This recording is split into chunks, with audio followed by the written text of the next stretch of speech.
Pour cet exercice 12, j'ai déjà construit le triangle qui m'intéresse et on me demande de construire le symétrique E' du point E par rapport à la droite FG. Alors histoire de changer un petit peu, je vais passer par l'équerre, même si je ne suis pas forcément très à l'aise avec le matériel que j'ai ici.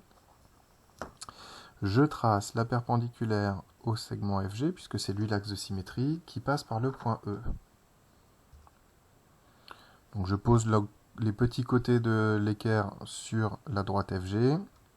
Donc un sur la droite FG, l'autre sur le point E, et voilà ce que j'obtiens.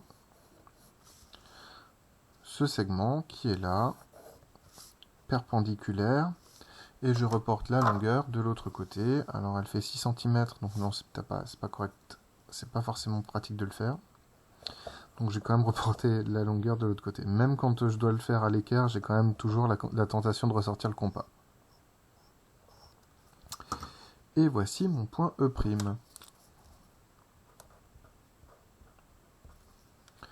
On me demande la nature du quadrilatère EF'E'G. Donc je vais le dessiner, histoire de savoir de quoi je parle.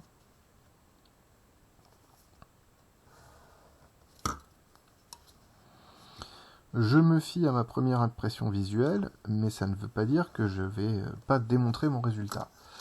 Ça a l'air méchamment parallèle, on a l'air d'avoir un parallélogramme, en fait on a même mieux que ça, on a un losange, ça se voit mieux si je le mets sur la pointe. Comment cela se fait-il ? Eh bien, on va le faire par rapport aux différentes questions qui sont proposées. Première question, donc. Je sais que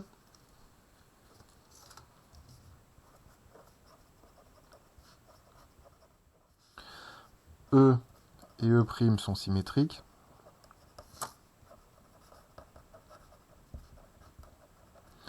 Par rapport à l'axe. Ça, je le sais. Je ne sais pas ce que devient F, mais en fait, il est sur l'axe.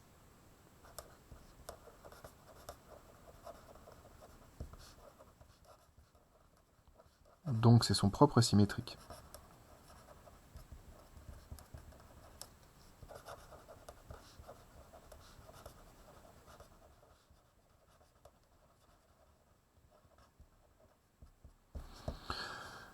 Et donc, puisque j'ai le point E qui devient E' et le point F qui devient F, je peux en conclure, puisque la symétrie axiale concerne